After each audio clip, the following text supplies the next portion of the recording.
Hello students, आज मैं लेकर के आया हूँ क्लास 9 के बच्चों के लिए जो पिछले वर्ष परीक्षा हुआ था इंग्लिश का, वो सारे क्वेश्चंस का सॉल्यूशन लेकर के आया हूँ। इससे आपको समझ में आएगा कि प्रश्न जो है वो कैसे पूछता है और इसका सॉल्यूशन कैसे हो सकता है।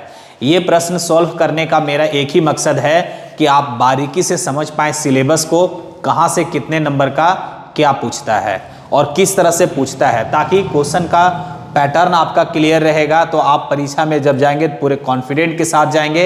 इसीलिए ये वीडियो पूरा देख लीजिएगा। अगर चैनल में नए हैं तो चैनल को सब्सक्राइब कर लीजिएगा, क्योंकि क्लास 9 से 12 तक के सारे नोट्स, सारे वीडियोस आपको यहीं पर मिलेंगे इंग्लिश के, और इसके अलावे मैं इंग्लिश बोलने के लिए भी सिखाता हूँ।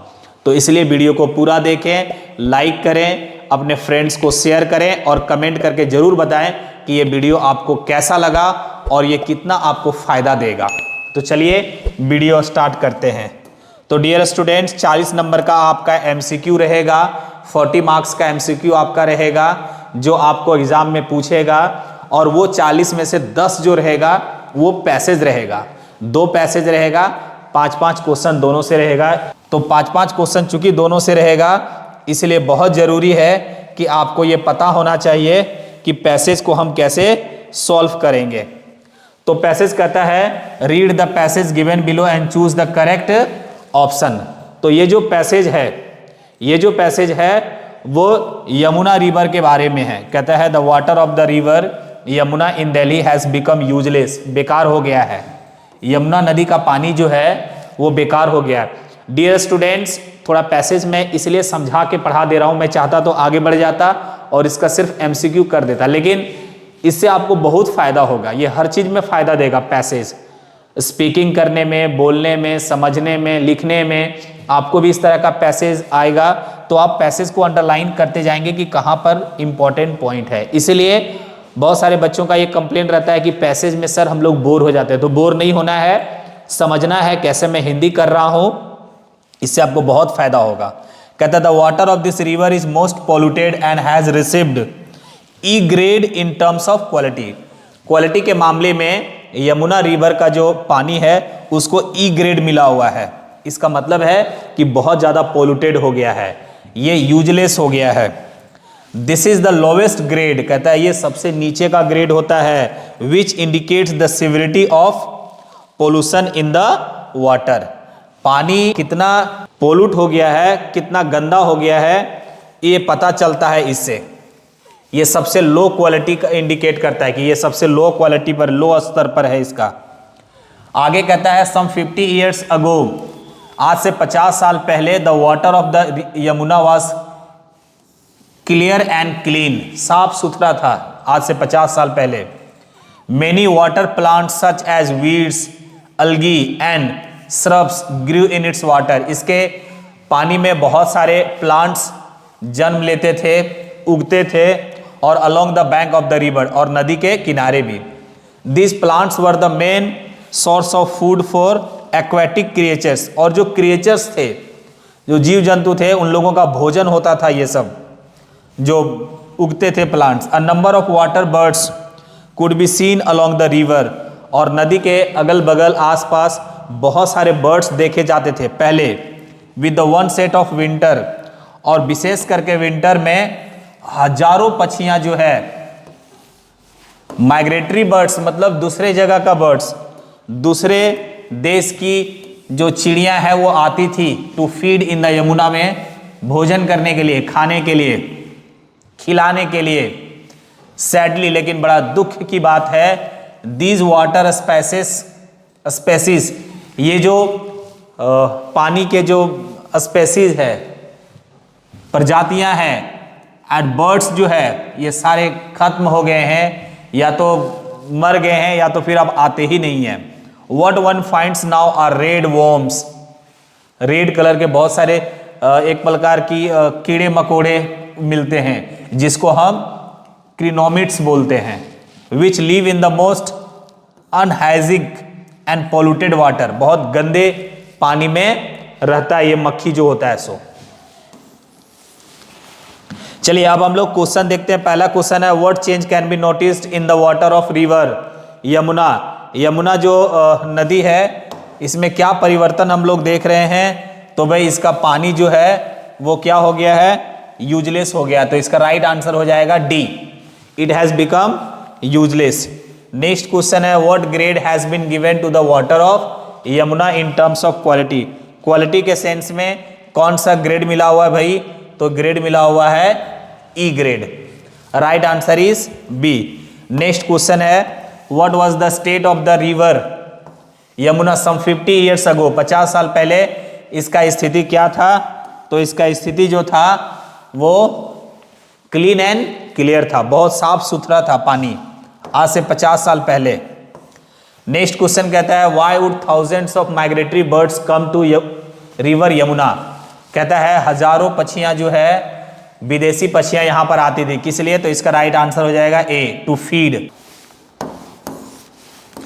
Next question what are chironomids. Chironomids जो है वो क्या है, तो एक प्रकार की मक्खियां हैं, मतलब आप बी आंसर हो जाएगा, वॉर्म्स के कैटेगरी में इसको हम लोग रख सकते हैं, कीड़े मकोड़े के कैटेगरी में। चलिए अब नेक्स्ट पैसेज है डियर स्टूडेंट्स, हम लोग नेक्स्ट पैसेज देखेंगे। 5 क्वेश्चन हो गया पहला पैसेज से, तो इस तरह से आप समझते जाएंगे कहां से कितने नंबर का पूछेगा। एक पैसेज हो गया, पैसेज बिल्कुल सिंपल रहेगा, एक बार पढ़िएगा, जो इंपॉर्टेंट पॉइंट्स रहेगा वो इंपॉर्टेंट पॉइंट्स को आप अंडरलाइन करते जाइएगा, तो आपको आंसर जानने में और सुविधा मिलेगी और आसान हो जाएगा। तो ये जो सेकेंड पैसेज है डियर स्टूडेंट्स, ये महुआ पेड़ के बारे में है, और इसके बारे में हम सभी जानते हैं क्योंकि हमारे जंगलों में बहुत सारा है महुआ पेड़। तो महुआ पेड़ जो कहता है वो बहुत ही महत्वपूर्ण पेड़ है भारत के जंगलों में।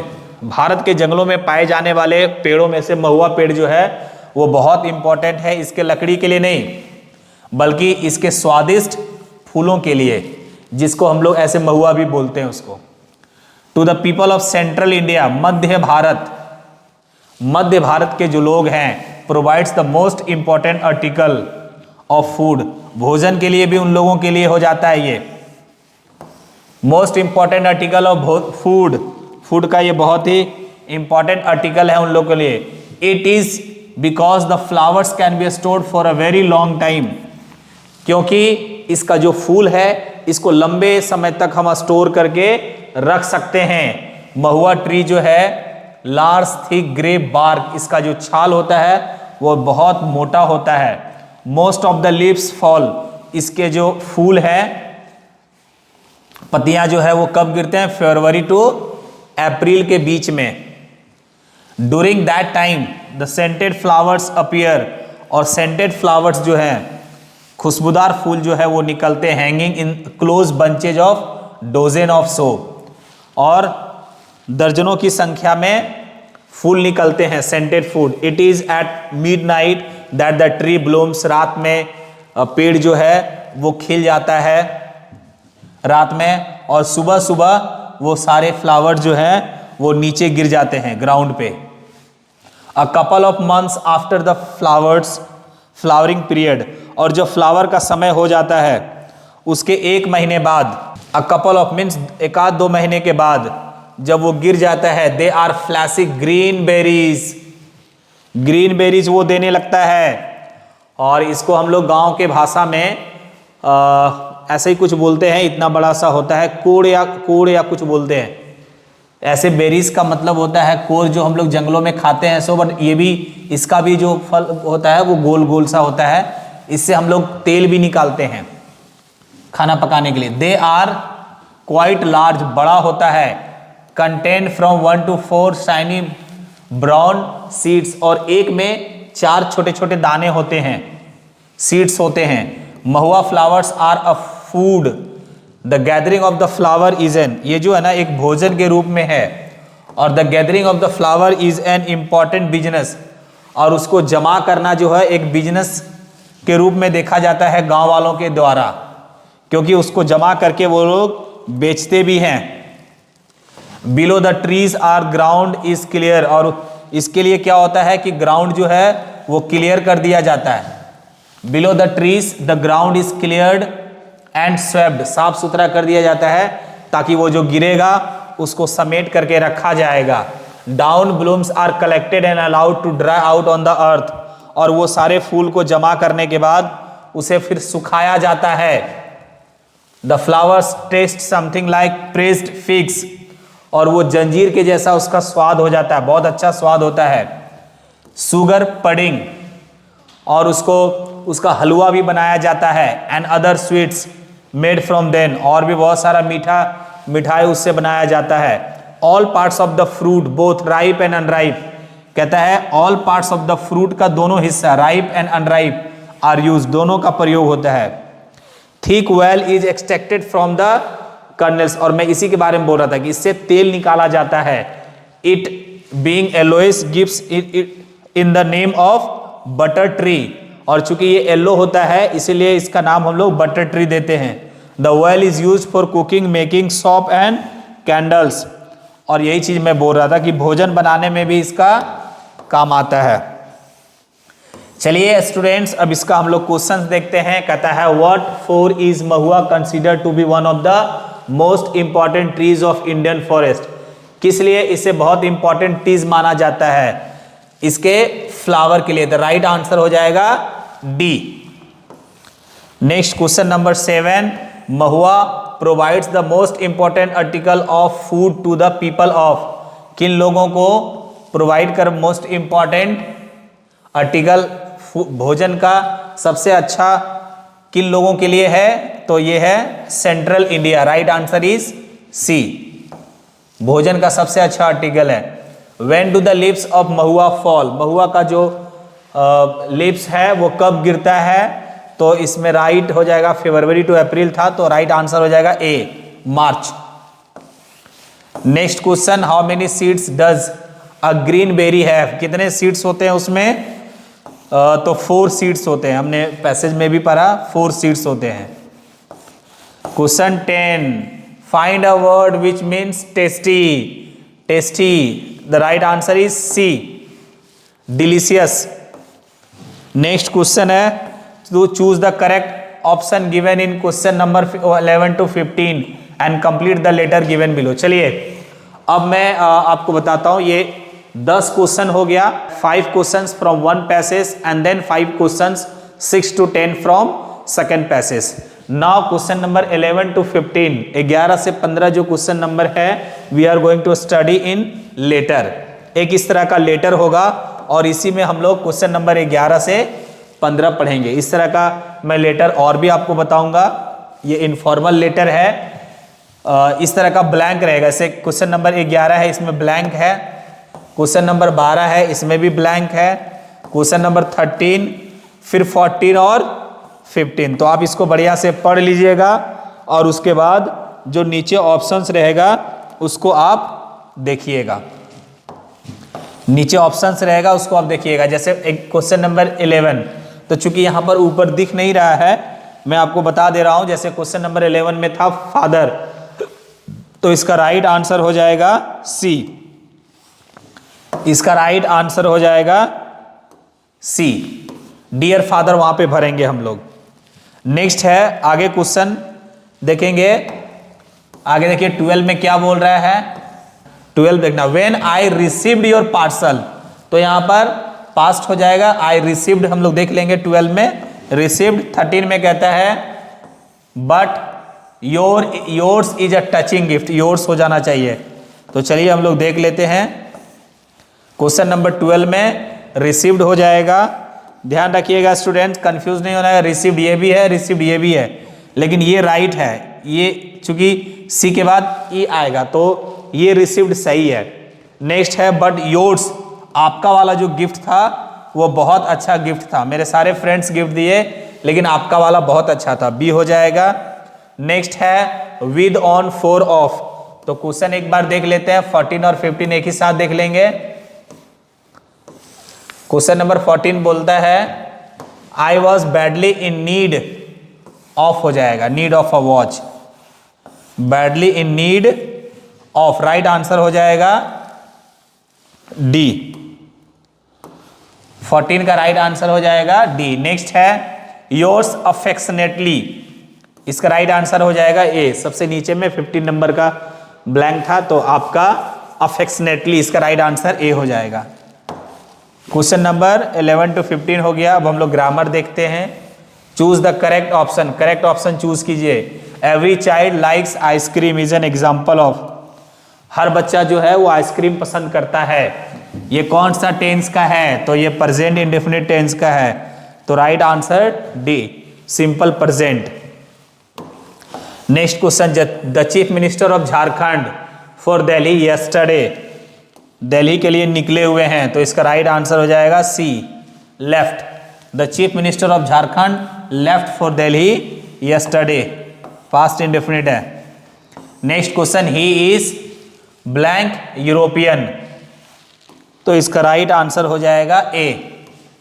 चूंकि आप इसको प्रोनाउंस करेंगे तो कॉन्सोनेंट आता है जबकि ई लगा हुआ, कुछ एक्सेप्शन इस तरह का होता है। आर्टिकल पढ़ाएंगे तो क्लियर हो जाएगा। ही इज अ यूरोपियन हो जाएगा, तो राइट आंसर ए। नेक्स्ट है all that glitters, right answer A हो जाएगा। इज नॉट गोल्ड, ये प्रोवर्ब है एक, इसमें कहता है सारी चमकने वाली चीजें सोना नहीं होती। Next question is your mother is well, आपकी माँ बहुत अच्छी है या आपकी माँ ठीक है, आपको चिंता करने की जरूरत नहीं है। तो राइट आंसर हो जाएगा D, you need not worry. 21 number question है ब्लैंक आवर कंट्री प्रोस्पर, तो हमने एक अपने बच्चों को ये शॉर्ट मैंने एक ट्रिक्स बता देता हूं कि जब एक्सक्लामेटरी अंत में हो, जब एक्सक्लामेटरी साइन हो तो आप आंख बंद कर लीजिएगा और मे को टिक कर दीजिएगा। इसमें गॉड होगा, ब्लेस कर्ट्स, प्रे प्रार्थना करना है, ब्लेस कर्ट्स सारा इसी के अंतर्गत आता है, तो आप मे यूज कर दीजिएगा जब इसमें एक्सक्लामेटरी साइन आप देखिएगा तो। नेक्स्ट क्वेश्चन है the mice will play the cat is away, चूहे जो है वो तभी खेलेंगे जब कैट अवे होंगे, जब कैट दूर होंगे तभी खेलेंगे। तो the right answer is D. Question number 23 है रानी राइट्स ब्लैंक इंक, तो इसका राइट आंसर हो जाएगा ए, रानी राइट्स इन इंक। क्योंकि ये इंक जो है वो इन प्रीपोजिशन लेता है, आपको लगता है विद, बट विद नहीं होगा, राइट आंसर इन होगा।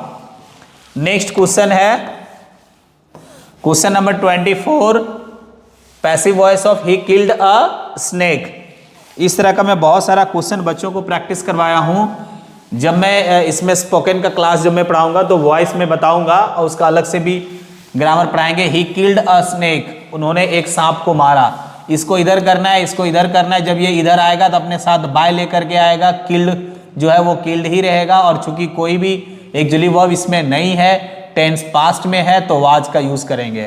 तो आप मिला लीजिए, हो जाएगा right answer B, a snake was killed by him. Next question है in direct speech the teacher said the sun rises in the east. Question number 25, चूंकि the sun rises in the east जो है वो एक universal truth है, तो जैसा है वैसा ही हो जाएगा। तो इसका राइट आंसर हो जाएगा A, the teacher said that the sun rises in the east, the right answer is A. तो ये क्वेश्चन हो गया आपका 16 से 25। ये जो आपका 10 क्वेश्चंस हो गया, ये 10 क्वेश्चंस आपको पूछेगा ग्रामर से, मीन्स 10 आपको पैसेज से, 5 लेटर से और 10 ग्रामर से। तो आपका 25 हो गया। अब 15 क्वेश्चन जो है वो आपको बुक से पूछेगा। इस तरह से आपका क्लियर होते जाएगा कि कहां से कितना नंबर का पूछता है। 26 क्वेश्चन में कहता है what kind of teacher did मार्गी एंड टॉमी हैव। टॉमी और मार्गी के पास किस प्रकार का शिक्षक था। तो इसका राइट आंसर हो जाएगा C, mechanical teachers, C answer हो जाएगा। नेक्स्ट क्वेश्चन है एवलिन ग्लेनी वॉज, तो इसका राइट आंसर हो जाएगा B, Scottish girl. Evelyn Glennie जो थी वो एक स्कॉटिश लड़की थी। Question number 28 in which year was Albert Einstein's general theory of relativity publish. कब पब्लिश हुआ था अल्बर्ट आइंस्टीन का जनरल थियरी ऑफ रिलेटिविटी। तो इसका राइट आंसर हो जाएगा डी, 1915 में। Question number 29 which game did Maria Sharapova play. Maria Sharapova जो है वो कौन सा गेम खेलती थी। तो table tennis. Right answer is B. Who was Bruno, Bruno कौन था? तो इसका राइट आंसर हो जाएगा B, a sloth bear. Next question, Kathmandu is the capital of Nepal. The right answer is D. Next question number 32, who has written the poem the road not taken. The road not taken जो है poem, वो किनके द्वारा लिखा गया है? तो the right answer is A, Robert Frost. Next question, what did Saint Peter ask the old lady for. Saint Peter ने ओल्ड लेडी से क्या चीज मांगा? तो the right answer is B, cake. Question number 34, what do we defile according to the poet James Kirkup. तो the right answer is C, human life को defile करता है। Next is, where does the strength of the tree लाई। पेड़ की जो मजबूती है वो कहां पर रहती है? तो इन द रूट, जड़ में। Right answer is A. Next question number 36, what sweets did the child want to have. उस बच्चे को कौन सी मिठाई चाहिए थी? The right answer is D, barfi. Barfi चाहिए थी। In the kingdom of fools, मूर्खों के साम्राज्य में, everything cost the same as a single. वो मूर्ख का जो साम्राज्य था, राज्य जो था, उसमें हर सामान की कीमत क्या होता था? अ डूडू, सिंगल डूडू होता था। Next, the happy Prince was a beautiful. Happy Prince जो था वो एक बहुत ही क्या था? सुंदर स्टेचू था। The right answer is B, एक सुंदर स्टेचू था। Next question number 39, Behrman's masterpiece was. Behrman का जो मास्टरपीस था वो क्या था? An ivy leaf. The right answer is D. And the last question number 40, who made Laskoff a real man. किन्होंने बनाया? तो ओल्गा ने बनाया। बहुत मदद की उसको, और उसके मदद के कारण उसके जीवन में एक बड़ा परिवर्तन आया। तो ये पूरे 40 क्वेश्चंस थे क्लास 9 के बच्चों के लिए। ये वो सारे क्वेश्चन थे जो 2024 में पूछा गया था। ठीक उसी प्रकार से जब आपका 2025 में भी एग्जाम होगा, तब इसी प्रकार से क्वेश्चन इसी पैटर्न पे आपसे पूछा जाएगा। इसलिए आप इस तरह से तैयारी कर लीजिए, पूरा मेहनत कीजिए। अभी डेट एक्सटेंड कर दिया गया है, तो मोस्ट प्रोबेबली 10 और 12 के एग्जाम के बाद होगा। तो आप बढ़िया से तैयारी कीजिए। All the best, thank you.